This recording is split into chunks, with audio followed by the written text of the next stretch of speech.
మన ప్రభువును రక్షకుడైన యేసుక్రీస్తు అతి శ్రేష్టమైనటువంటి నామములో ఈ కృతజ్ఞత స్తుతి ప్రార్థన కూడికకు కూడి వచ్చిన మీ అందరికీ నా హృదయపూర్వకమైన వందనాలు. అలాగే ఈ ప్రార్థన కూడిక ఏర్పాటు చేసుకున్నటువంటి కుటుంబస్తులు ఈ రాజేష్ గారికి, వారి కుటుంబానికి నా ప్రేమపూర్వకమైన వందనాలు చెల్లిస్తూ ఉన్నాను. దేవుడు తన ఉన్నతమైన కృపలో మనలను అందరినీ, కుటుంబాన్ని కాచి దాచి కాపాడాడు. అందుకు దేవునికే మహిమ కలుగును గాక. ఆమేన్, ఆమేన్. చాలా సంతోషం. దేవుని సన్నిధిలో ఇంకా మన బిడ్డలే చాలామంది రావాలి. ఎందుకంటే మన వాళ్ళు ఒక్కొక్కసారి సీజన్ భక్తి చేస్తూ ఉంటారు. సీజన్లో భక్తి టైపుగా మామిడి పండ్లు ఎప్పుడు దొరుకుతాయి, సీతాఫలం పండ్లు ఎప్పుడు దొరుకుతాయి, అట్లా మనోళ్ళు ముత్యాల్లాంటి వాళ్ళు సీజన్లోనే మనకు కనబడతారు. దేవునికి స్తోత్రం కలుగును గాక. ఈ కృతజ్ఞత ప్రార్థన కూడిక దేవుడు బిడ్డలను ప్రేరేపించి ఏర్పాటు చేయించాడు. అయినా మనము దేవునికి ఎందుకు కృతజ్ఞతాస్తుతి చెల్లించాలి? మనము దేవునికి కృతజ్ఞతాస్తుతి ఎందుకు చెల్లించబద్ధులమై ఉన్నాము? దేవుని బిడ్డలారా, ఆ విషయాన్ని మనము కాస్త జాగ్రత్తగా గమనిస్తే ఖచ్చితంగా నిశ్చయముగా దేవుని ద్వారా ఉన్నతమైనటువంటి కార్యాలు మనం పొందుకోగలుగుతాం, మనం అనుభవించగలుగుతాము. నేను గత దినాలలో చాలా విషయాలు కృతజ్ఞతా స్తుతి ద్వారా వచ్చే ఆశీర్వాదాలు ఏంటి, ఎలా స్తుతించాలి, ఏ విధంగా స్తుతించాలి, నాకు తెలిసి నాకే గుర్తులేవు అన్ని కృతజ్ఞత ప్రార్థన కూడికల గురించినటువంటి సందేశాలు నేను చెప్తూ వచ్చాను. నేను సుఖముగా ఉన్నావా అని చెప్దామని ఆలోచన కలిగి ఉన్నాను. అందుకే ఈరోజు అలా నడుచుకుంటూ వస్తూ ఉంటే ఇక్కడికి వచ్చిన తర్వాత దేవుడు నా మనస్సులో ఉంచినటువంటి ఒక మాట నేను మీకు జ్ఞాపకం చేస్తాను. ప్రకటనల గ్రంథము 11వ అధ్యాయము, ప్రకటనల గ్రంథము 11వ అధ్యాయము 17వ వాక్యాన్ని, దేవుని వాక్యాన్ని మనము చదివితే, వర్తమాన భూతకాలములలో ఉండు దేవుడవైన ప్రభువా సర్వాధికారి, నీవు నీ మహాబలమును స్వీకరించి ఏలుచున్నావు గనుక మేము నీకు ఏం చెల్లిస్తున్నాము? కృతజ్ఞతాస్తుతులు చెల్లించుచు ఉన్నాము. మేము నీకు కృతజ్ఞతాస్తుతులు చెల్లిస్తున్నాము. అందరూ ఒకసారి బిగ్గరగా 2 చేతులు పైకెత్తి దేవునికి స్తోత్రం చెప్పండి. హల్లెలూయా కాదు, ఒక్క నిమిషం. హల్లెలూయా అంటే అర్థం ఏంటో తెలుసా? హల్లెలూయా అంటే అర్థం ఏంటో తెలుసా? చెప్పి నా జుట్టు ఊడిపోయింది కానీ మీకు మాత్రం ఎక్కట్లా. హల్లెలూయా అంటే అర్థం ఏంటో తెలుసా? నా మైకు తీసుకో అంటే నువ్వు కూడా నాకు మైకు తీసుకో అని చెప్పాలి. నేను మైకు తీసుకో అన్నాను, తీసుకున్నావా? నువ్వు తీసుకోకూడదు, నువ్వు అది అక్కడ పెట్టు, మైక్ అక్కడ పెట్టు. అన్న మైకు తీసుకో, నువ్వు చెప్పాలి నాకు, నువ్వు మైకు తీసుకొని చెప్పు, నాకు చెప్పు. అది నేను హల్లెలూయా అంటే నువ్వు హల్లెలూయా అంటే దాని అర్థం అది. హల్లెలూయా అంటే అర్థం ఏమిటి? ప్రభువుని స్తుతించండి అంటే ఈ పని చెయ్యండి అని చెప్పడం. నేను హల్లెలూయా చెప్పిన నువ్వు హల్లెలూయా చెప్తే దాని అర్థం ఏంటి? నువ్వు కూడా ఆ పని చేయమని. హల్లెలూయా అంటే స్తోత్రం చెప్పాలి మీరు గట్టిగా. హల్లెలూయా. చూసావు, రావట్లేదు, సౌండ్ రావట్లేదు. చచ్చిపోయిన శవాల దగ్గర ఈగలు ఊపినట్టుగా ఉంది. కొంచెం బిగ్గరగా చెప్పాలి. హల్లెలూయా. నేను హల్లెలూయా చెప్తే నువ్వు స్తోత్రం చెప్పాలి. దేవునికి స్తోత్రం కలుగును గాక. ఇప్పుడు కూడా స్తోత్రమే చెప్పాలి. మళ్ళీ నువ్వు నాకు హల్లెలూయా చెప్పి మళ్ళీ నువ్వు నన్ను దేవుని స్తుతించమన్నట్టు. నేను గోడకు సున్నమేమన్నాను అనుకోండి, మీరు చేయకుండా నన్నేమంటే అది దాని అర్థం, దాని భావం. హల్లెలూయా అంటే ప్రభువుని స్తుతించుడి. నేను స్తుతించుడి అంటిని, మీరు స్తుతించుడి అంటిరి. ఇంక ఎవరు స్తుతించేది? నేను డ్రమ్ము కొట్టుమంటిని, మీరు డ్రమ్ము కొట్టుమంటిరి. ఎవరు కొడతారు? దేవునికి స్తోత్రం కలుగును గాక. మళ్ళీ వస్తుంది చూడండి, మధ్యలో అలవాటు అయిపోయింది, ప్రాణము అలవాటు అయిపోయింది. దేవునికి స్తోత్రం కలుగును గాక. తాగుబోతు భర్త రోజు చిత్తగొట్టేవాడంట కింద మీదేసి. ఒకరోజు ఊరు వెళ్తున్నానని చెప్పి పెళ్ళికి వెళ్ళిపోయాడు. ఆమెకు నిద్ర పట్టట్లే,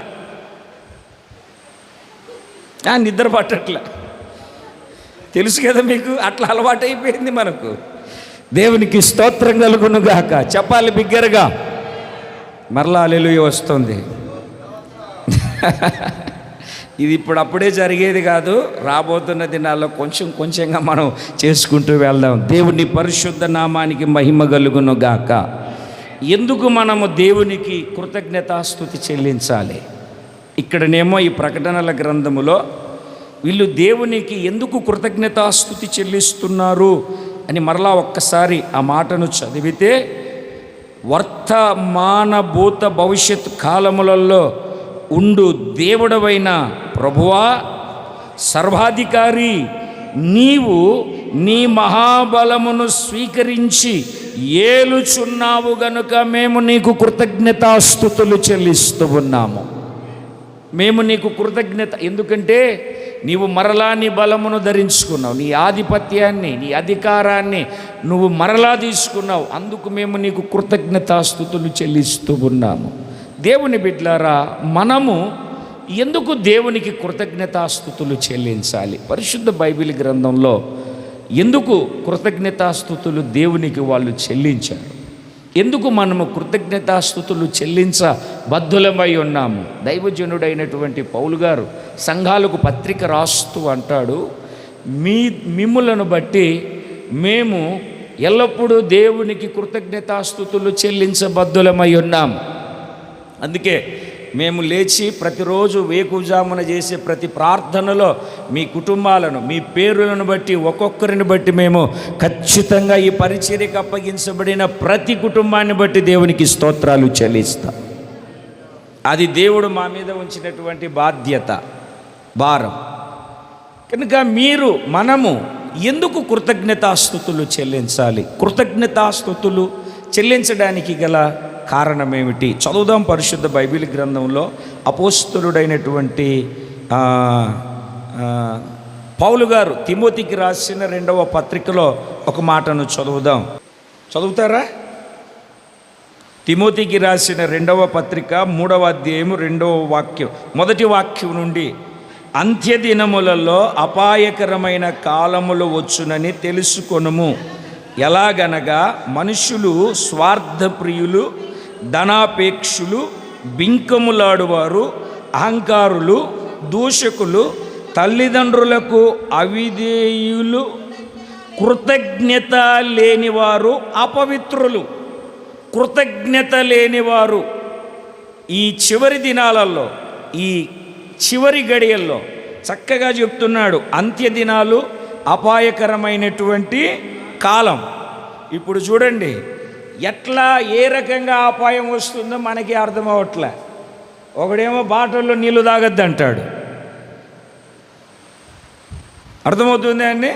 ఒకడేమో మస్కిటో కాయలు వెలిగించొద్దు అంటాడు, ఒకడేమో కొబ్బరి నూనె తాగమంటాడు, మంచిది అంటాడు, వాడే ఇది మంచిది కాదు అంటాడు. అంటే అపాయం మనిషికి ఏ రకంగా వస్తుందో, ఏ విధంగా వస్తుందో తెలియదు. మన స్నేహితుడే మనతోనే ఉంటూ ఉంటాడు, గోతులు మాత్రం ఖచ్చితంగా నమ్మకంగా సరిగ్గా సరిపోయేటట్లుగా తీస్తూ ఉంటాడు కొలతలు పెట్టి. అంటే మనతోనే ఉన్నాడు కదా. ఇప్పుడు నాతో ఉన్నోడికి నా కొలతలు తెలుసు కదా. నడుము 36, హైటు 5.6 అంగుళాలు, హైట్ తెలుసు కదా. ఖచ్చితంగా మన అనుకున్నవాడే గోతులు తీస్తాడు. అంటే అపాయం మనతో ఉన్నవాడు.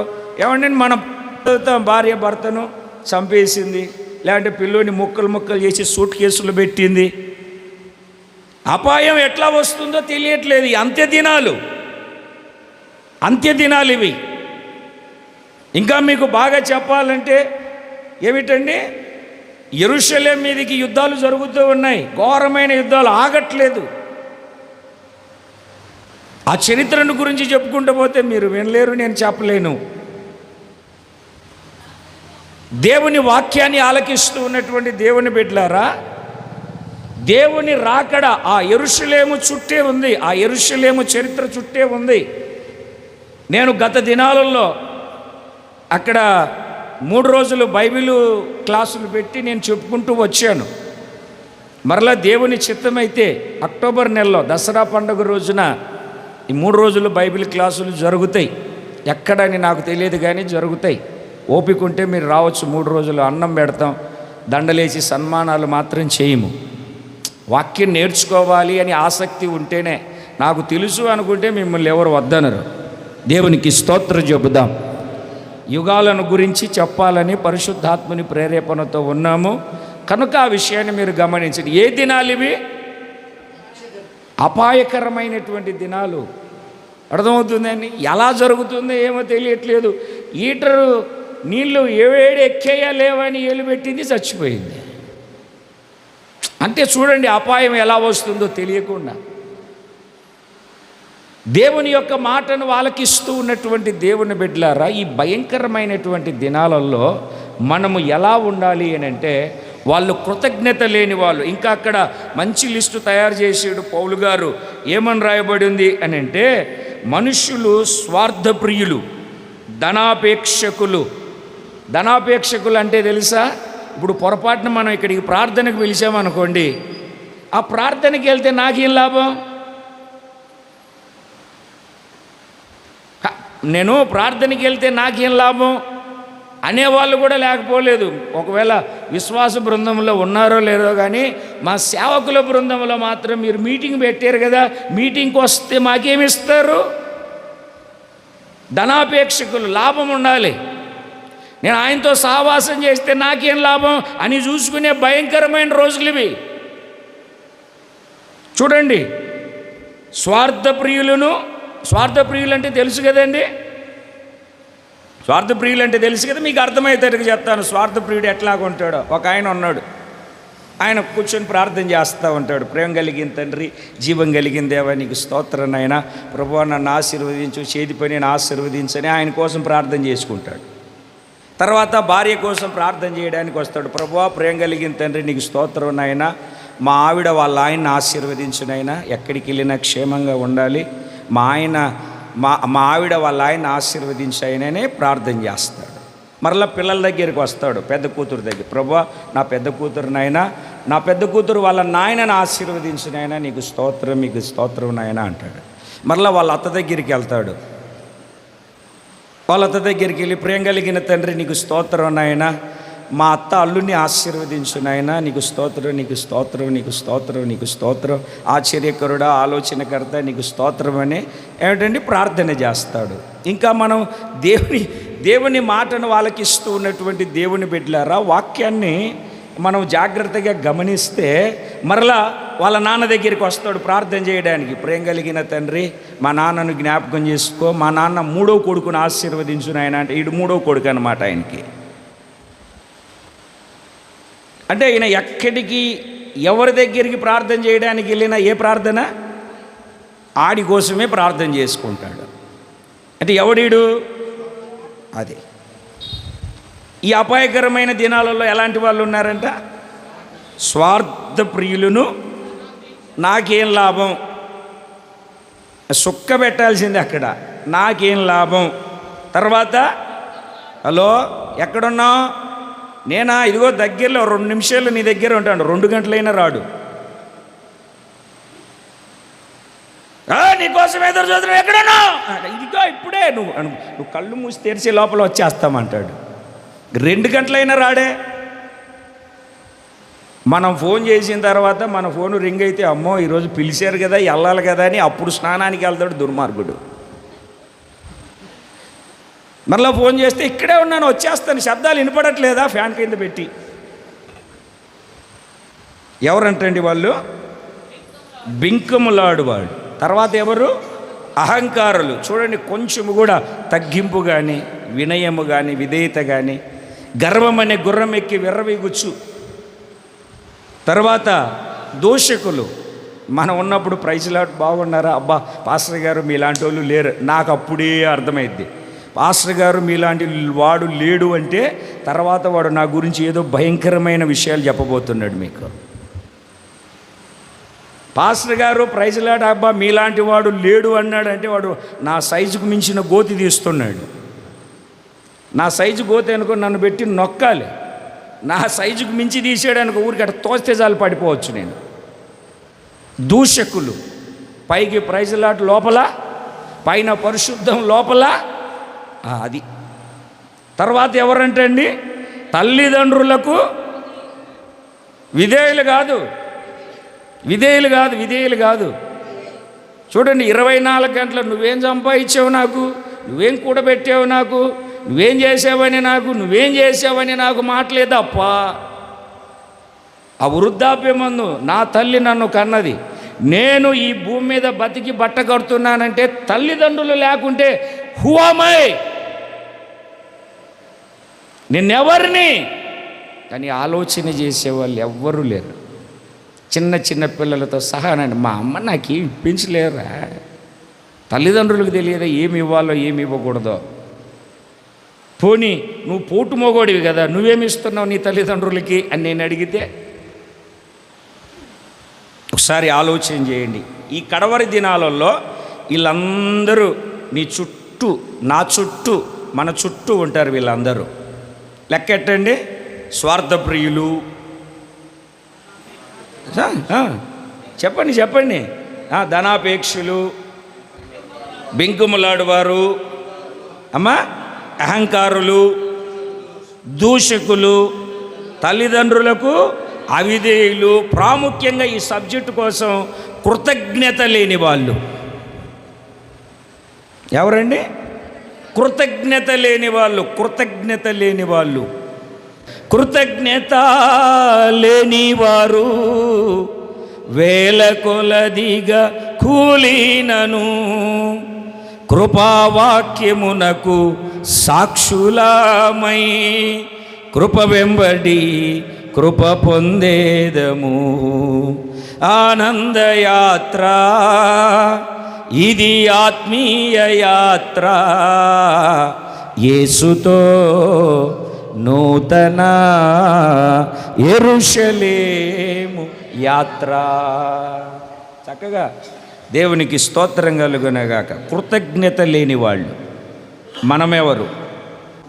ఒక సేవకుడిగా, మీరు నా బిడ్డలుగా నేను అడుగుతున్నాను, నువ్వెవరు? నీవు ఎవరు? Who are you? నువ్వెవరు? కృతజ్ఞత లేని వాళ్ళు. ఎందుకు మనం కృతజ్ఞతాస్తుతి చెల్లించాలి? ఎందుకు మనం కృతజ్ఞతాస్తుతి చెల్లించగలగాలి? ఒక 4 మాటలు క్లుప్తంగా అలా షార్ట్లో మీకు చూపించి ముగించడానికి యత్నం చేస్తాను. చదువుదాం పరిశుద్ధ బైబిల్ గ్రంథంలో. ఇదే పౌలు గారు తిమోతికి రాసిన మొదటి పత్రిక మొదటి అధ్యాయము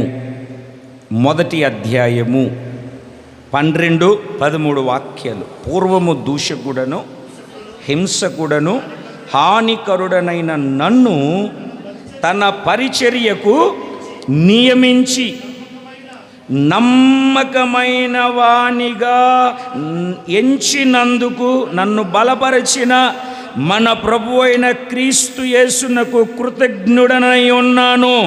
తెలియక అవిశ్వాసము వలన చేసి తిని గనుక కనికరింపబడి తిని. చాలా తక్కువగా షార్ట్లోనే చెప్పుకుందాం. దేవునికి స్తోత్రం కలుగునుగాక. ఎందుకు పౌలు గారు కృతజ్ఞుడిగా ఉన్నాడు? ఎందుకు పౌలు కృతజ్ఞతాస్తుతి చెల్లించగలుగుతూ ఉన్నాడు? చూడండి, మీరు బైబిల్ చరిత్రనంతా చదివితే దేవుణ్ణి కీర్తించేవాళ్ళు, స్తుతించేవాళ్ళు ఇద్దరు కనబడతారు ఎక్కువగా. మొట్టమొదటిసారిగా దావీదు, క్రొత్త నిబంధనలోనికి వచ్చేసరికి పౌలు గారు. వీళ్ళిద్దరు ఎక్కువ ప్రభువుని స్తుతించినటువంటి వాళ్ళు. అందుకే ప్రత్యక్షమైనప్పుడు మెల్కీసెదెకు మొదట అబ్రహాముకు ప్రత్యక్షమైన వాడు, అబ్రహామునకు ప్రత్యక్షమైన మెల్కీసెదెకును గురించి దావీదు మాత్రమే చెప్పగలుగుతాడు. తర్వాత పౌలు గారు మాత్రమే హెబ్రీ సంఘానికి మెల్కీసెదెకును గురించి చక్కగా చెప్పగలుగుతాడు. మెల్కీసెదెకు అని అంటే త్రిత్వములో ఏకమై ఉన్నటువంటి పరిశుద్ధాత్మ దేవునికి సాదృశ్యం. ఆ ప్రత్యక్షత ఎవరైతే కృతజ్ఞత కలిగి ఉంటారో, కృతజ్ఞత స్తుతి చెల్లిస్తారో వాళ్ళు మాత్రమే చక్కగా చెప్పగలుగుతారు. వాళ్ళకు మాత్రమే ప్రత్యక్షత కలుగుతుంది. దేవునికి స్తోత్రం కలుగునుగాక, దేవునికి స్తోత్రం కలుగునుగాక. మళ్ళా హల్లెలూయలు వినబడుతున్నాయి. దేవుని పరిశుద్ధ నామానికి మహిమ కలుగునుగాక.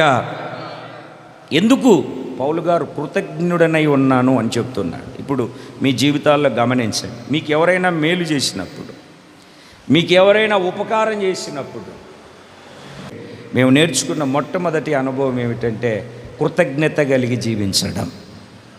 కృతజ్ఞత కలిగి జీవించడం. మనలను నమ్మిన వారిని ఎప్పుడు మనం చేయి విడిచిపెట్టద్దు. బైబిల్ చక్కగా చెప్తుంది, అతడు ప్రమాణము చేయగా నష్టము కలిగినను మాట తప్పడు.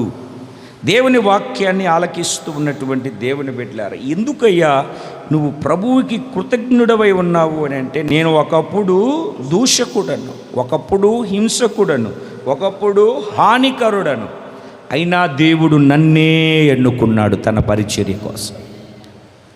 నన్ను అసలు నేను నమ్మకస్తుని కాదు, నమ్మి దేవుడు నాకు ఈ పరిచర్యను అప్పగించాడు. నమ్మి దేవుడు నాకు ఈ పరిచర్యను అప్పగించాడు. దేవుడు సామాన్యుడు కాదు, దొంగని చేతిలోనే తాళం పెట్టినట్టు. ఆ మాటను బట్టి మనం గమనిస్తే ఏమిటండి, అబ్బా పెద్ద వీరుడు సూర్యుడు పౌలు గారు విక్రమార్కుడు ఆరేస్తాడు చీల్చేస్తాడని ఇవ్వలేదట. ఇప్పుడు దేవుడు కూడా నన్ను ఇక్కడ ఎందుకు నిలబెట్టాడు, నన్నైతే ఇక్కడ ఎందుకు నిలబెట్టాడు? మనలను నమ్మి, అర్థమైందండి, మనం పక్కోని నమ్మలేం. అంటే కాలం అటువంటిది, ఇందాక చదువుకున్నాం కదా. అయితే దేవుడు మనలను నమ్మాడు, ఆత్మీయతనిచ్చాడు, పరలోక రాజ్యపు స్వాస్థ్యపు హక్కును దేవుడు మనకు కలగజేస్తున్నాడు. దేవుడు మనలను నమ్మాడు కనుకనే ఇక్కడ నిలబడి ఉన్నాం. మనము నమ్మదగిన వారము కాకపోయినను ప్రభువు నమ్మాడు. దేవునికి స్తోత్రం కలుగునుగాక. హల్లెలూయా చెప్పాలి ఒకసారి గట్టిగా. నమ్మాడు, మనలను నమ్మాడు. నమ్మి ఈ పరిచర్యను అప్పగించాడు, ఈ పనిని అప్పగించాడు. చూడండి, ఒకప్పుడు పౌలు గారు తన సాక్ష్యాన్ని ఎలా చెప్తూ ఉన్నాడో అపోస్తుల కార్యముల గ్రంథము 8వ అధ్యాయము 3వ వాక్యాన్ని మనము చదివినప్పుడు, చదవండి ఆయన సాక్ష్యాన్ని ఒకసారి త్వరగా. అపోస్తుల కార్యముల గ్రంథము 8వ అధ్యాయం 3వ వాక్యం. సౌలైతే, అదే ఇందాక పత్రిక రాసిన పౌలుకు ముందు ఆయన పేరు సౌలైతే ఎట్లాగండి, ఇంటింటికి వచ్చి పురుషులను స్త్రీలను ప్రార్థన చేసేవాళ్ళు, క్రైస్తవులు అని పిలువబడిన ప్రతి ఒక్కరిని ఏం చేసేవాడంటే ఇంట్లోనికి చొరబడి, వాళ్ళు ఈయన వస్తున్నాడని భయపడి ఒకవేళ ఇంట్లోనికి వెళితే ఇంట్లోనికి వెళ్ళి వాళ్ళను పట్టుకొని, నా భాషలో చెప్పాలంటే జుట్టు పట్టుకొని, లేకుంటే కాలర్ పట్టుకొని ఈడ్చుకొని చెరసాలలో వేయించి సంఘమును పాడు చేసేవాడు. ప్రభువుని ఎరిగిన తర్వాత కాదు, చాలామంది ప్రభువుని ఎరిగిన కూడా ఇంతకంటే దరిద్రులుగా తయారైపోతున్నటువంటి కడవరి దినాలు ఇవి. జాగ్రత్త, దేవుని సంఘాన్ని పాడు చేస్తే దేవుడు మనలను పాడు చేస్తాడు. ఓపికంటే సహకరించు, లేకుంటే మౌనం కూర్చొని యేసు రక్తమే చేయమని చెప్పు. గలతీ పత్రిక 1వ అధ్యాయం 13వ వాక్యం, పౌలు గారి సాక్ష్యాన్ని మనం వింటున్నాం. ఒకప్పుడు సాక్ష్యం, పూర్వం హింసకుడను దోషకుడను హానికరుడనని సాక్ష్యం చెప్తున్న పౌలు గారు సంఘాన్ని హింసించినవాడు, సంఘాన్ని పాడు చేసినవాడు. 1:13 గలతీ పత్రిక, పూర్వమందు యూదా మతస్థుడనై ఉన్నప్పుడు నేను దేవుని సంఘమును అపరిమితముగా హింసించి నాశనము చేసిన వాడను. ఇంకొక చోట అపోస్తులుడను అని అనుటకు నేను యోగ్యుణ్ణి కాదు. కారణం ఏమిటంటే సంఘమును హింసించిన వాడను నేను. పూర్వము హింసకుడను, దూషకుడు. తన రక్షణ సాక్ష్యం అనుకోండి, సాక్ష్యాన్ని చెప్తూ దేవుడు నన్ను ఎన్నుకున్నాడు. ఇప్పుడు పాటలు పాడడమైనా, పరిచర్య చేయడమైనా, ఇంకొక మాటలో చెప్పాలంటే మీరు వెళ్ళేటప్పుడు ఈ మందిరంలో మీకు పేపర్ కనపడితే ఆ పేపర్ తీసే భాగ్యాన్ని కూడా, ఆది అపోస్తుల కాలంలో ఎంగిలి ఇస్తరాకులు తీసేయడానికి కూడా మంచి సాక్ష్యము, పరిశుద్ధాత్మ అభిషేకము, సేవకుల హస్త నిక్షేపణము కావాలి. ఈ కడవరి దినాలలో మీకు అది లేకుండా ఉచితముగా ప్రతి పరిచర్యను పిలిచి దేవుడు అప్పగిస్తూ ఉన్నాడు. ఆ కాట వేయడం, లెక్కలు చూడడం ఇప్పుడు లేవు.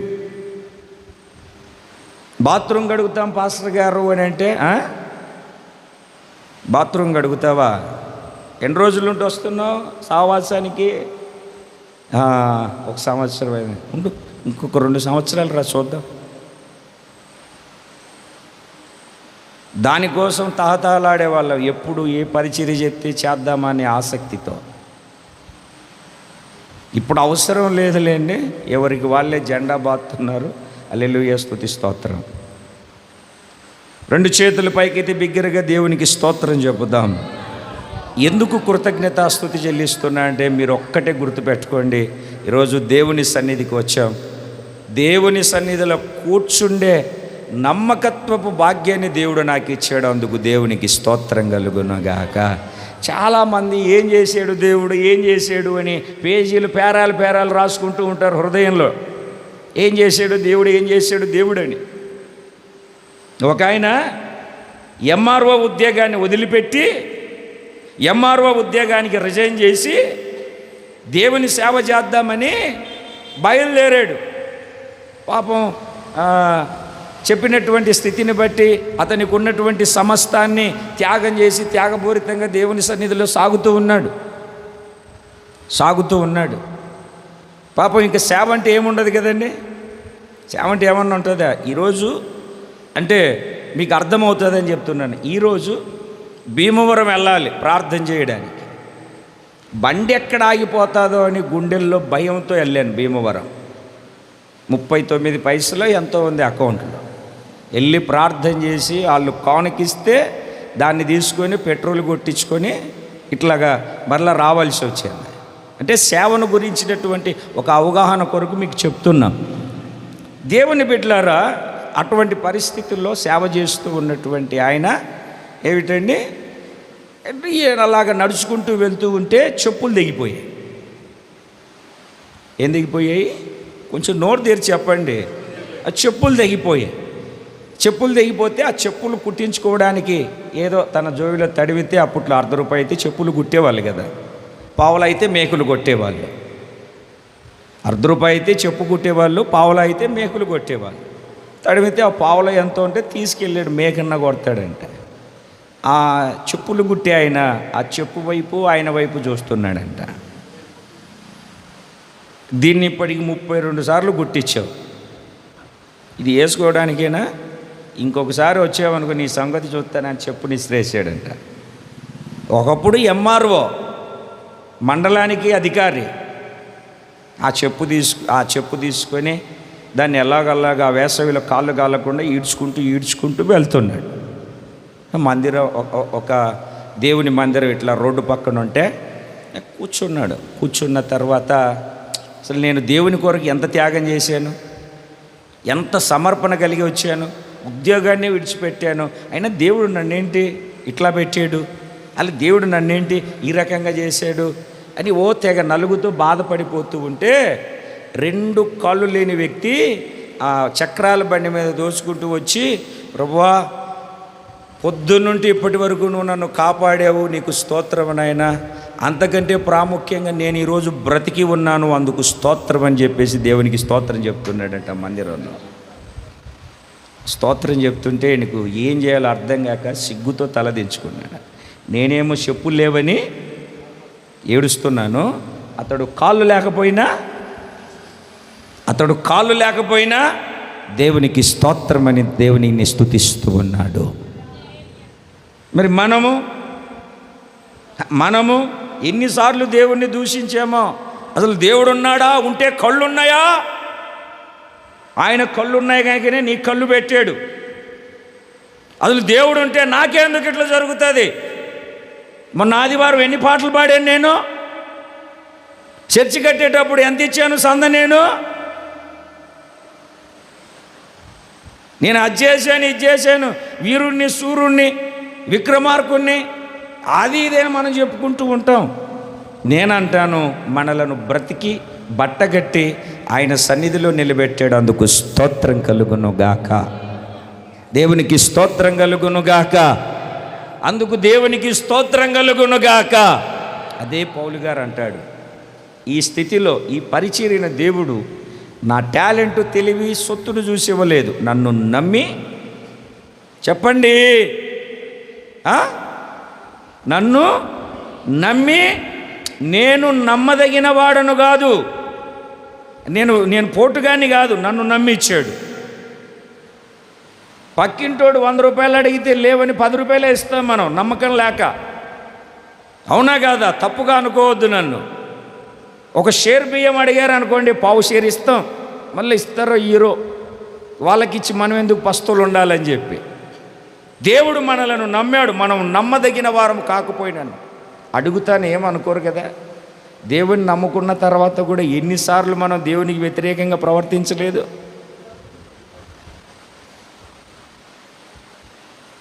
అవునా కాదా అండి? అయినా దేవుడు మనల్ని నమ్మాడు. దేవునికి స్తోత్రం కలుగునుగా. మైకి ఇచ్చి ఒక పాట పాడండి అంటే, నమ్మి నమ్మి మనుషులను, నమ్మి నమ్మి మనుషులు నువ్వు నమ్ముకున్నావు, అందుకే పాడైపోయావు. ఇప్పుడు దేవుడు నిన్ను నమ్మాడు.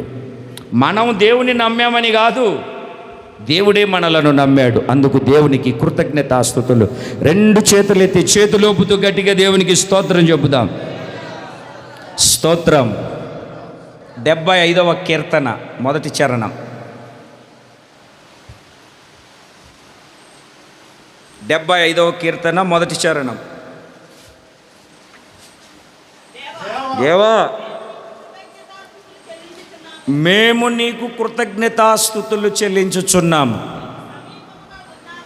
నీవు సమీపముగా ఉన్నావని కృతజ్ఞతాస్తుతులు చెల్లిస్తున్నావు. నీవు అన్న చోట ఒకటి ఉంటుంది చూడండి, కింద మనం చదివితే. ఇప్పుడు నీవు తీసేసి ఆ నామము అని చదవండి, మళ్ళీ మొదటి చదవండి. దేవా, మేము నీకు కృతజ్ఞతాస్తుతులు చెల్లిస్తున్నాం. ఎందుకు? నీ నామము సమీపముగా ఉన్నదని. దేవునికి స్తోత్రం కలుగునుగాక. 2 చేతులు పైకెత్తి గట్టిగా దేవునికి స్తోత్రం చెబుదాం. ఏమి సమీపముగా ఉందని? ఆయన సమీపముగా ఉన్నాడని, ఆయన సమీపముగా ఉన్నాడని.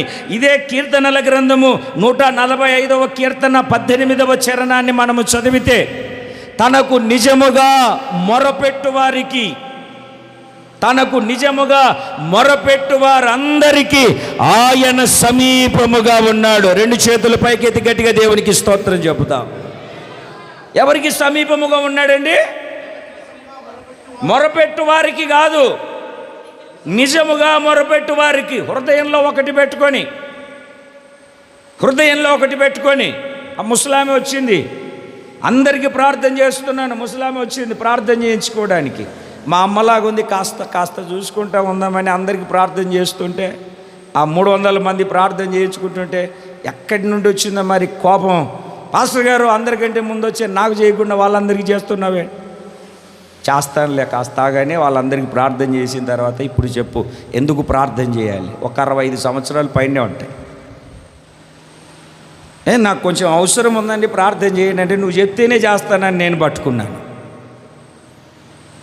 నాకు రేపు మధ్యాహ్నం 12 ఒక 1000 రూపాయలు కావాలండి, చేయండి ప్రార్థన. చెయ్యాలా? సరే, 1000 రూపాయలు ఎందుకు నీకు? నా మానాన్ని నేను ప్రార్థన చేసి వెళ్ళిపోతే బాగుంటుంది. ప్రార్థన చేయండి అంట. నీకెందుకు 1000 రూపాయలు అంట? ఈడు చెప్పేంత వరకు వదిలేటట్లేడని రేపు కేబుల్ బిల్లు కట్టాలి, లేకుంటే వైర్ కట్ చేసుకొని పోతారు, అందుకు కావాలని.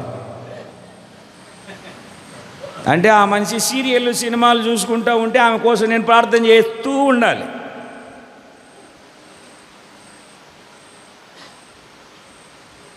నీకు అర్థమైందా?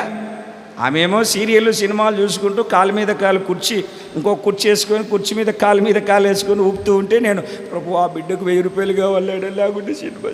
దైవ సేవకులు లేసన్న గారు చెప్తూ ఉంటారు, ప్రార్థన కళ్ళు కనపడట్లేదని. ప్రార్థన ఎందుకమ్మంటే తేటం కనపడ, ఎందుకంటే టీవీలో బొమ్మ సరిగ్గా కనపడట్లేదంట ఆమెకు.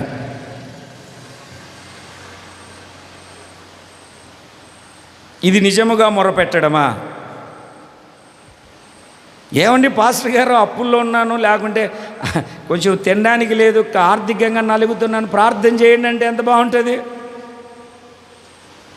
దేవుని మహాకృపను బట్టి ఇట్లాంటి వాళ్ళందరూ నాకే తగులుతుంటారు అప్పుడప్పుడు. అందుకు దేవునికి స్తోత్రం కలుగునుగాక. ఇట్లాంటప్పుడు మీకు చెప్పడానికి తనకు నిజముగా చదవండి ఆ మాటను చదవండి. ఎవరికి నాన్న అంటే అబద్ధంగా మొరపెట్టేది కూడా ఉంది కదా, ఉందా లేదా? ఉంది కదా. ఇప్పుడు నేను కారు తీసుకొని వచ్చి బిడ్డలారా ప్రార్థన చేయండి అంటే చేయి పెట్టి ప్రార్థన చేయ, పాస్టర్ గారికి ఇప్పుడు ఇది అంత అవసరమా? ఉండడానికి ఇల్లు కూడా లేదు, మందిరం లేదు.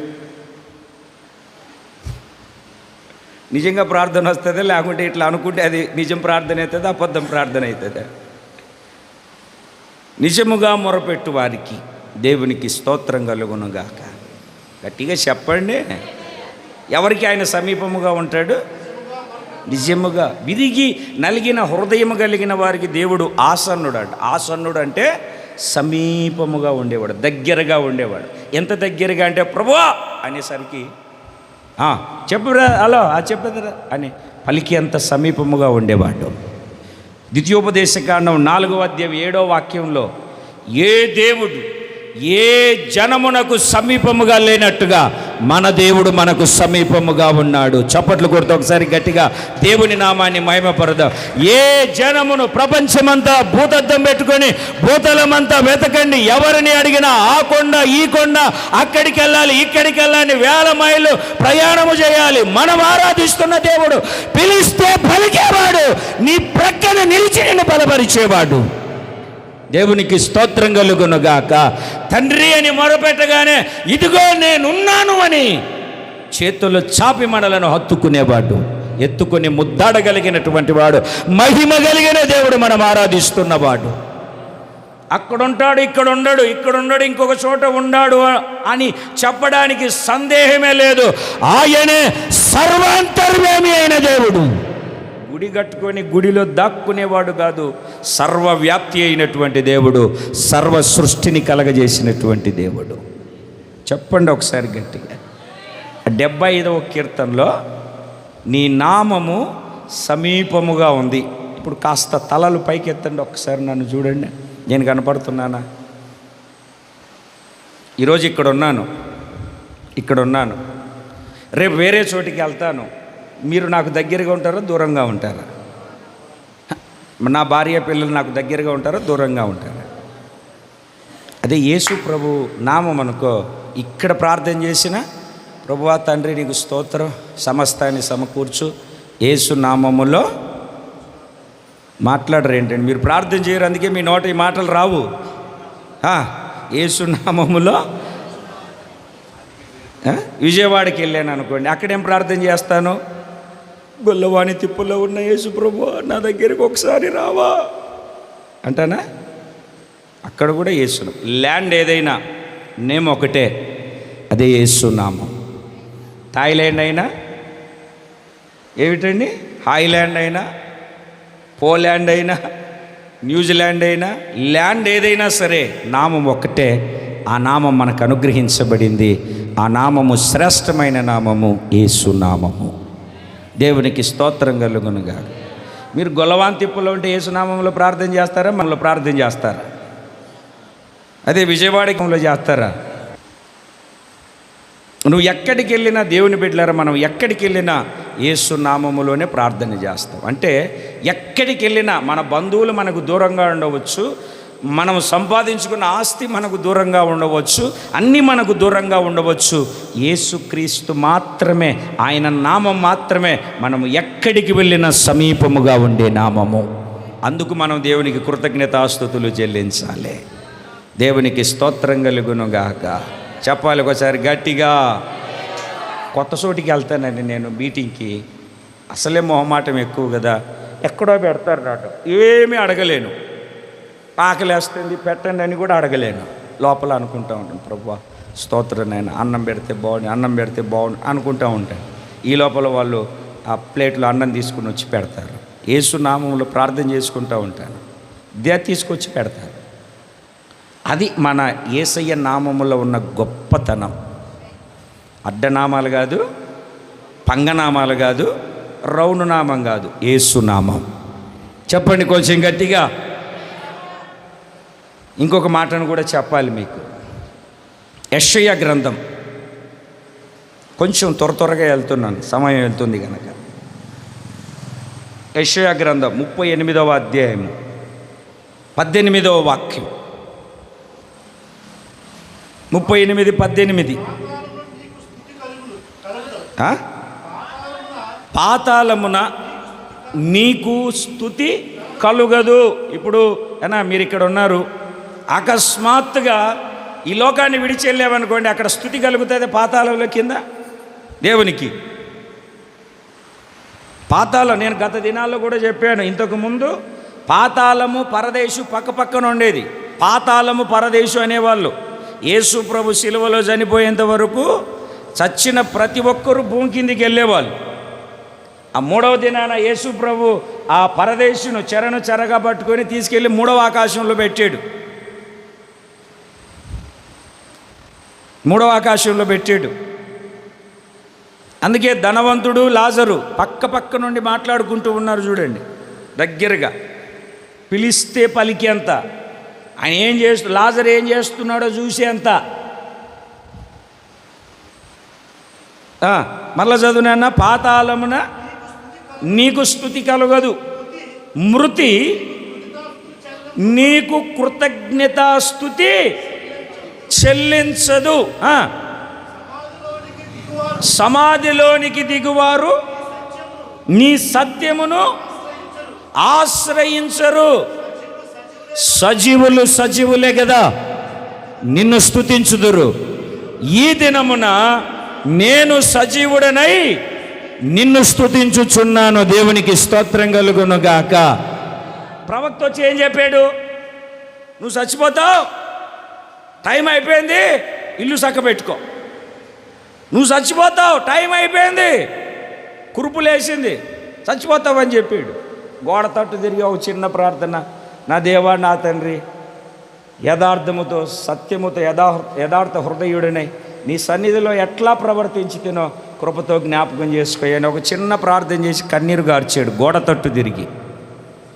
పెద్ద పేజీల ప్రార్థన కాదు, చిన్న ప్రార్థన. మీరు అక్కడికి వెళ్తే ఆ వచనంలో అంతా ఇమిడి ఉంటుంది. ఒక చిన్న ప్రార్థన 15 సంవత్సరాల ఆయుష్ను పొడిగించింది. మీకు ఇంకొక మాటని చెప్పను, అయ్యా నేను బ్రతుకుతానన్నావు, దానికి సూచన ఏమిటి అంటే గడియారం మెట్లు 10 మెట్లు ముందుకెళ్ళింది కదా, 10 మెట్లు అంటే మన భాషలో చెప్తాను, 10 గంటలు ముందుకెళ్ళింది కదా, 10 గంటలు మళ్ళీ వెనక్కి వస్తుంది. నీ చిన్న ప్రార్థన నీ ఆయుష్ను పొడిగించడమే కాదు, నీ చిన్న ప్రార్థన ప్రకృతిని కూడా వెనక్కి తిప్పగలిగేంత శక్తి కలిగింది. యెహోషువ ప్రార్థన 24 గంటలు సూర్య చంద్రులనే నిలబెడితే నీ ప్రార్థన ప్రతిదీ నువ్వు అనుకున్నది కోరుకునేటట్లుగా చేయగలిగింది. నువ్వు చేయాల్సిన వల్ల చేసి అయిపోవాలి ప్రభు అంటే కుదరదు. ఏమంటున్నాడు? సత్యముతో యథార్థ హృదయుడనై నీ సన్నిధిలో ఎట్లా ప్రవర్తించుతాను, నీ ప్రవర్తనను గురించి వీడియో తీసుకో. నాకు ఫస్ట్ నుండి ఒక అలవాటు, నేను చేసే ప్రసంగం నేను వినాలని, ఎక్కడ తప్పు చెప్పాను, ఎక్కడ రాంగ్ చెప్పాను. ఇంతకుముందు ఆడియోలు రీల్ ఉండేవి, ఆ దాంట్లో కూడా నేను రికార్డ్ చేసుకొని ఆదివారం సాయంత్రం వినేవాడిని, కరెక్ట్గా చెప్పానా లేదా అని. రోనాల్డ్ బోంకే గారు కూడా అంతే, 6 నెలలు ప్రసంగం అయిన తర్వాత కూర్చొని ఎక్కడ చెప్పాను, ఎలా చెప్పాను, ఇది కరెక్ట్ అని తను తాను బ్యారేజ్ చేసుకునేవాడు. దేవునికి స్తోత్రం కలుగును గాక.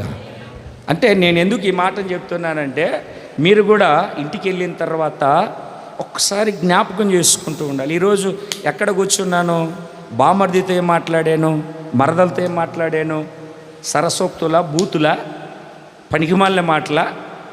నేను యేసు రక్తంతో కడగబడిన పరిశుద్ధుడను కదా, వ్యర్థమైన వాటిని ఉచ్చరింపకూడదు కదా, అవి నా నోట ఉండకూడదు కదా. సజీవులు ఈరోజు దేవుడు నేను ఇక్కడ నిలబెట్టాడు. ఎందుకంటే దేవునికి స్తుతి చెల్లించడానికి, దేవునికి స్తుతి చెల్లించడానికి. హల్లెలూయా అంటే చేతులు కూడా లేగట్లేదు. ఇప్పుడు కాదులేండి, ఇప్పుడు అంటే లెగుస్తాయి, అందరికీ లెగుస్తాయి.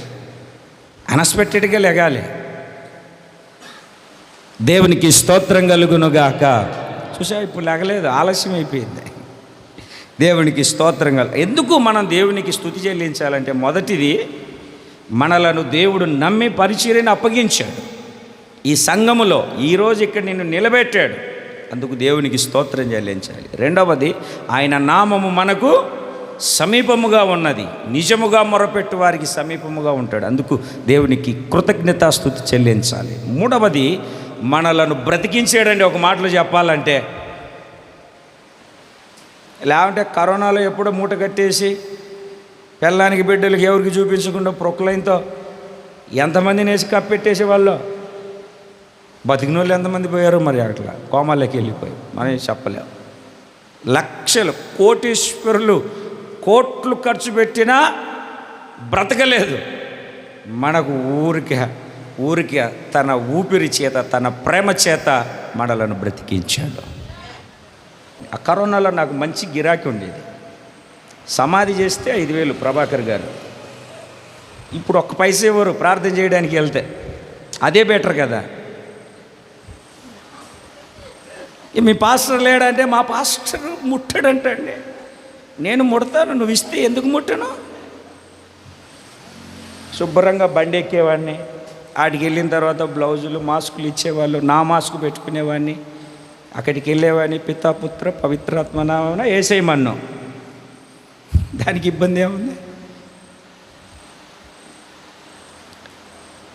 అంత భయంకరమైన పరిస్థితిలో కూడా కరోనాలో ఎట్లా బ్రతకాలి ప్రభు, ఆ సంఘం లేదు, ఏం లేదు. అప్పుడు ఇంకా తక్కువ మంది.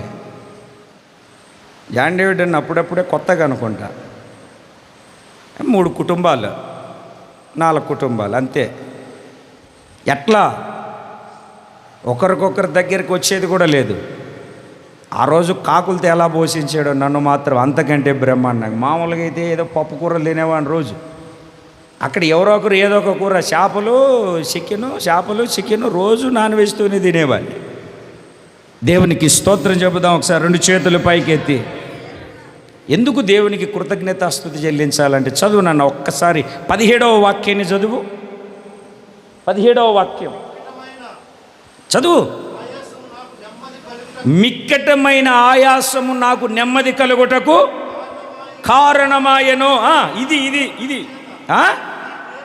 నీ ప్రేమ చేత నా ప్రాణమును నాశనపు గోతిలో నుండి విడిపించవందుకు స్తోత్రం. రెండవది, ఇది ఇంకా బాగుంది. నీ వీపు వెనక తట్టు నా పాపములన్నీ నీవు పారవేసితివి. చూడండి, తలలు పైకెత్తి చూసి ఒకసారి ఒక చిన్న హల్లెలూయా చెప్పండి. ఇదిగో ఇది ఇక్కడ పెట్టుకున్నాను, కనబడుతుందా మరుగైపోతుందా? కొంచెం చెప్పండి. ఇక్కడ పెట్టుకున్నాను, కనబడుతుందే మరుగైపోతుందా? ఇప్పుడు దీన్ని వెనకేసాను అనుకో, కనబడుతుందా? దేవుడు నిన్ను ప్రేమించి నా అన్ని పాపములు తన వీపు వెనక తట్టుబడేశాడు. ఎక్కడ పడేసాడు? వీపు వెనక తట్టుబడేశాడు. అంటే దాని అర్థం ఏమిటి? చిన్నప్పుడు ఒక గ్లాసు పోగొట్టామనుకో, మన అమ్మ ఎన్నిసార్లు తిట్టింది? నువ్వేరా పోగొట్టింది. ఒరే చిన్నోడా, నువ్వేరా పోగొట్టి 66 సార్లు తిట్టిందా? మరి దేవుడు అలా పాపమును తన ఎదుట ఉంచుకోకుండా ఆయన వీపు వెనకలు పడేసాడు, పాత సామాన్లు పడేసాడు అనుకోండి. వీపు వెనక తట్టు పడేసాడు. కనబడతాయి అవి? కనబడవు. అందుకు మరి దేవునికి కృతజ్ఞతాస్తుతి చెల్లించాలా లేదా? 24 గంటలు సెల్ ఫోన్లో సీరియళ్ళు, ప్రోగ్రాములు అవి చూసి స్తోత్ర ప్రార్థన లేదు, కుటుంబ ప్రార్థన లేదు, బైబిల్ చదివేది లేదు. నిన్న మీకు ఒక మాట చెప్పాలి, తప్పదు. నిజంగా నేను ఆ బైబిల్ గ్రంథం చదివి నా కళ్ళు ఎర్రగా మంటబొట్టి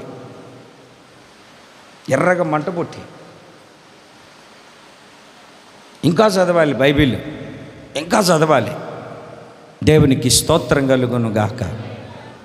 నిన్న ఈరోజు ఆది కాండం, నిర్గమకాండం, లేవియా కాండంలోని కూడా వచ్చేసాను. ఈ రాత్రి లేవియా కాండం ఇంకా 14 అధ్యాయాలు ఉన్నాయి, అవి కూడా పూర్తయిపోతాయి. అట్లా చదవాలి, కూర్చుంటే క్రాక్ రావాలి. దేవునికి స్తోత్రం కలుగునుగా. ఇంకొక విచిత్రం చెప్పనా, 25 సంవత్సరాల క్రితం నేను బైబిల్ చదివేటప్పుడు అవే అక్షరాలు, ఇప్పుడు కూడా అవే అక్షరాలు, కాకపోతే బైబిల్ మారింది. నా పాత బైబిల్ వేరే వాళ్ళకి ఇచ్చాను, ఇప్పుడు కొత్త బైబిల్ తెచ్చుకున్నాను. ఆ రోజు నాకు కనబడిన లేఖనాల కంటే ఈరోజు కొత్త కొత్త విషయాలు దేవుని వాక్యములో నుండి దేవుడు నన్ను బలపరుస్తూ వస్తున్నాడు. ఆయన కృపనిచ్చాడు మనకు. ఆ కృపను సద్వినియోగం చేసుకొని ఆ కృపతో నింపబడి కృప వెంబడి కృప, కృప వెంబడి కృప, కృపను పొందుకుంటూ మనం వెళ్ళిపోవాలి. దేవునికి స్తోత్రం కలుగును. ఒకటి, పాతాళంలో విడిచిపెట్టకుండా మనలను బ్రతికించాడు. రెండవది, మన పాపములను ఆయన మర్చిపోయాడు, మనం మర్చిపోవట్లే. సుబ్బలక్ష్మి ఎలాగుందో, కొబ్బరికాయలు ఎలాగున్నాయో, పాత వ్యాపారం ఎలాగుందో, ఇవి మనం మర్చిపోవట్లే. మర్చిపోదాం. మహిమ కలిగిన దేవునికి కృతజ్ఞతాస్తుతులు చెల్లిద్దాం. ఎన్ని విషయాలు విన్నామండి ఇప్పుడు? 4, 3 విషయాలు విన్నాం. మొదటిది అంటే కృతజ్ఞత లేని వాళ్ళు, కృతజ్ఞతాహీనులు. ఎందుకు మనం కృతజ్ఞతాస్తుతి చెల్లించాలంటే, ఒకటి, ప్రభు మనలను నమ్మి పరిచర్యలో నిలబెట్టాడు. రెండవది, ఆయన నామము మనకు సమీపముగా ఉంది, అందుకు దేవునికి కృతజ్ఞతాస్తుతులు చెల్లించాలి. మూడవది, మనలను సమాధిలోనికి వెళ్లకుండా గోతిలో నుండి విడిపించి మన పాపములు ఆయన వీపు వెనక వేసుకున్నాడు, అందుకు మనం దేవునికి కృతజ్ఞతాస్తుతులు చెల్లించాలి. మనము బ్రతికి ఆయన సన్నిధిలో నిలబెట్టాము, అందుకు దేవునికి కృతజ్ఞతాస్తుతి చెల్లించాలి. ఎందుకు ఒక మాట చెప్పాలనిపిస్తుంది, చెప్తాను. మళ్ళీ కృతజ్ఞత కూడిక ఉండదు కదా, రేపు ఉండదు. నరేష్ గారు రేపు కృతజ్ఞత కూడిక ఉండదు. మళ్ళీ రాజేష్ గారు ఎక్కడ భోజనం పెట్టి పిలుపుతాడు రేపు. అందుకే ఈరోజు శేషం మొత్తం అంతా కంప్లీట్ చేసుకున్నాం. 100వ కీర్తన, 100వ కీర్తన 4వ చరణం. 100వ కీర్తన 4వ చరణం. అందరూ తీయండి బైబిల్, అందరూ చదవాలి. ఇది తీశారండి. 100వ కీర్తన 4వ చరణం. అందరూ కృతజ్ఞతార్పణములను చెల్లించుచు ఆయన గుమ్మములలో ఏం చెల్లిస్తూ, కృతజ్ఞత స్తుతి కాదు. ఇప్పుడు చెప్పినవన్నీ ఊరికి చెప్పచ్చు. హల్లెలూయా చెప్పండి ఒకసారి. కొంతమంది చెప్పట్లేదు, మరలా చెప్పండి అమ్మ ఒకసారి హల్లెలూయా చెప్పండి. ఎంత ఖర్చు పెట్టావు? ఖర్చు లేదు అసలు, ఏది కూడా అవసరం లేదు. సోదరం సోదరం సోదరం సోదరం. మా పాస్టర్ గారు చెప్తా ఉండేవాళ్ళు, ఆ పక్కనే ముస్లింల ఇల్లు, ఆ పిల్లలు వచ్చేవాళ్ళు, పాస్టర్ గారు ప్రార్థన చేయడం, రే కూర్చోండి, రాడు కూర్చొని సోత్రం సోత్రం చెప్పరు అంటే వాళ్ళు సౌగ్రామ్ సౌగ్రామ్ సౌగ్రామ్ అనేవాళ్ళు అంట. సౌగ్రామ్ అంటే 100 గ్రాములని, సోత్రం కాదు, సౌగ్రామ్ సౌగ్రామ్ సౌగ్రామ్ అనేవాళ్ళు. ముస్లిం పిల్లలు కదా. ఏ గ్రాము? 100 గ్రాములు 100 గ్రాములని. ఇంటికి వెళ్ళిపోయి సౌగ్రామ్ సౌగ్రామ్ అని, రే ఏంట్రా సౌగ్రామ్ అంటే పాస్టర్ గారు చెప్పారు. పాస్టర్ గారు ఏంటి మా వాడికి సౌగ్రహం కాదమ్మా, స్తోత్రం. అట్లా ఉచితంగా ఎంతైనా చెప్పుకోవచ్చు. ఇది ఉచితంగా చెప్పేది కాదు, ఇది అర్పణ. ఇది అర్పణ, దీనికి ఖర్చు ఉంటుంది. ఇందాక 3 ఊరికి ఉచితంగా ఫ్రీగా ఎన్నేం చెప్పచ్చు. ఇది నో ఫ్రీ, నో షుగర్ అన్నట్టుగా నో ఫ్రీ. ఇది విలువ ఉంది దీనికి. అందుకే మరలా చదవండి, కృతజ్ఞతార్పణలను. అర్పణమా లేకపోతే కదా? అర్పణం అంటే అర్థం ఏమిటి? ఇచ్చేది. మీరు వచ్చేటప్పుడు, ఈ లోపలికి వచ్చేటప్పుడు గుమ్మం ఉందా లేదా? ఉందా లేదా? ఇనుపదో ఏదో ఒకటి మనం ₹1,00,00,000 పెట్టి గుమ్మం కట్టించలేం. మన స్టామినా లేదు, మనకు ఫ్లోర్ కూడా సరిగ్గా లేదు. దేవునికి స్తోత్రం కలుగునుగా. గవర్నమెంట్ వాళ్ళు ఫ్రీ ఇసుక ఇస్తున్నారంట. ఎవరన్నా ఆ ఫ్రీ ఇసుక తీసుకొని వచ్చి ఇచ్చేస్తే బాగుండేది. ఫ్రీ ఇసుక ఇచ్చేస్తారు. మా వాళ్ళు ఎవరో ఒకరు వాళ్ళ పేరు మీద ఫ్రీ ఇసుక ఇస్తే నేను సిమెంట్ కలిపేసి ఫ్లోరింగ్ చేసేసుకున్నాను. దేవునికి స్తోత్రం కలుగునుగా. ఎవరో అన్నారు నాతో, గవర్నమెంట్ ఫ్రీ ఇసుక ఇచ్చేస్తుందని. తెచ్చేస్తే మనం అల్లేసుకుందాం ఒకసారి, కొంచెం ఖర్చు తగ్గుతుందని, అంతే. దేవునికి స్తోత్రం కలుగునుగాక. చెప్పాలి ఒకసారి 2 చేతులు పైకెత్తి. గుమ్మము లోపలికి వచ్చేటప్పుడు ఎలా రావాలి? ఎట్లాగా? ఒక చేతిలో బైబిలు, ఇంకొక చేతిలో అర్పణ. అర్పణ అంటే నువ్వు దేవునికి ఇచ్చే కానుక. ఇది ఎలా ఉంటుందంటే, నీ రాబడిలో దశమ భాగానికంటే ముందు నీ చేతికి వచ్చిన వెంటనే ప్రథమ ఫలం. సామెతల గ్రంథం 3:10. ఇంటికి వెళ్ళిన తర్వాత ఇప్పుడు వద్దు, ముగించేసుకుందాం. సందర్భం కనుక చెప్తున్నాను, లేకుంటే ఇది చెప్పాల్సిన అవసరం నాకు లేదు. గుమ్మములో అడుగు పెడుతూ ఉండగానే ఆ విధంగా అని చెప్పేసి మీరు మందిరాలకు మాత్రం మానేయద్దు.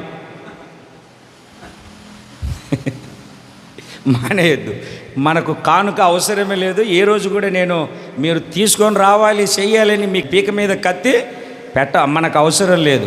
సందర్భం కనుక జ్ఞాపకం చేస్తున్నాను. వచ్చింది కనుక. అర్పణ లేనప్పుడు నువ్వు ఇవ్వనవసరంలే. ఉన్నప్పుడు హృదయపూర్వకంగా నువ్వు ఏది ఇచ్చినా అది దేవుడు అంగీకరిస్తాడు.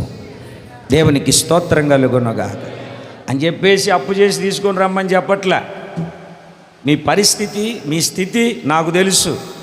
మీ దగ్గర నేను అటువంటివి ఏవి ఆశించను. మీ దగ్గర నేను కోరుకునేది ఒక్కటే, మీరు వాక్యములో బలవంతులవ్వాలి.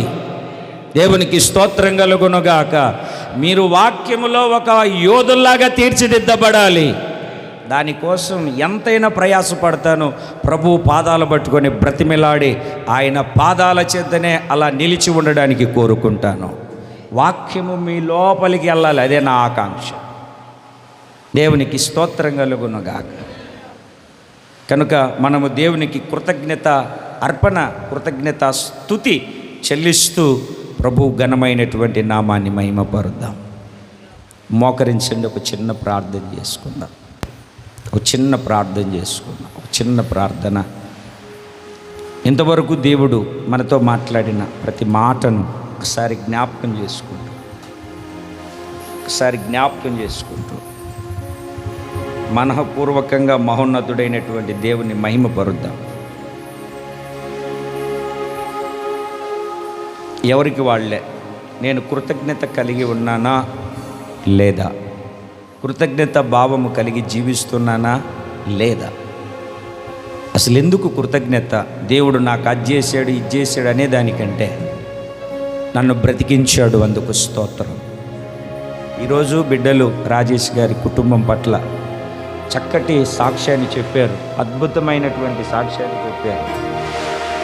దేవుడు ఎన్ని కార్యాలు చేశాడో గుర్తు చేసుకొని చెప్పడం ప్రారంభిస్తే ఈరోజు ఏం సరిపోద్ది? ఆయనకే కాదు, మీ జీవితంలో కూడా మీరు సాక్ష్యం చెప్తే ఏం సరిపోద్ది? మీరు ఊహించలేని ఎన్నో మేలులు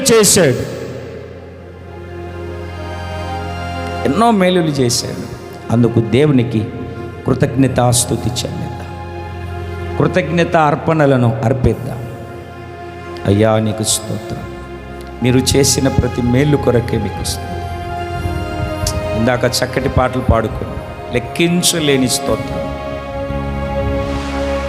ఒక్కసారి మనసారా మహోన్నతుడైన దేవుణ్ణి మహిమపడు. కృతజ్ఞత లేనివారు, కృతజ్ఞత రహితులు ఉన్న ఈ కడవరి దినాలలో మనం ఉన్నాం. నువ్వు కృతజ్ఞతాస్తుతి చెల్లించగలుగుతూ ఉన్నావా? కృతజ్ఞతాస్తుతిని చెల్లించగలుగుతావు. ఎందుకు చెల్లించాలి? ఆయన నిన్ను నమ్మి పరిచర్యలో నిలబెట్టాడు, అందుకు కృతజ్ఞతాస్తుతి చెల్లించాలి. ఎందుకు కృతజ్ఞతాస్తుతి చెల్లించాలి? నువ్వు ఆయన నామము నీకు సమీపముగా ఉన్నది. ఎందుకు నువ్వు కృతజ్ఞతాస్తుతి చెల్లించాలి? నిన్ను సజీవుల లెక్కలో నిలబెట్టాడు, సమాధిలోనికి దిగిపోకుండా నీ ప్రాణాన్ని విమోచించాడు, నీ పాపములను ఆయన వీపు వెనక తట్టు వేసుకున్నాడు. అందుకు నీవు దేవునికి స్తోత్రం చెప్పాలి. Praise the God. లోరాబా లారా షలాబా రికమాన్ దిర్బిక్కమ నబారికరబా రిబిక్కమ లబారికరబా రికమాన్ దిర్బిక్కరమ నబారికరబా రికమాన్ దిర్బిక్కరబ లబారాషబరిక. కృతజ్ఞతార్పణలు చెల్లిస్తూ ఆయన గుమ్మములో మనం ప్రవేశిద్దాం. ప్రార్థన చేసుకుందాం.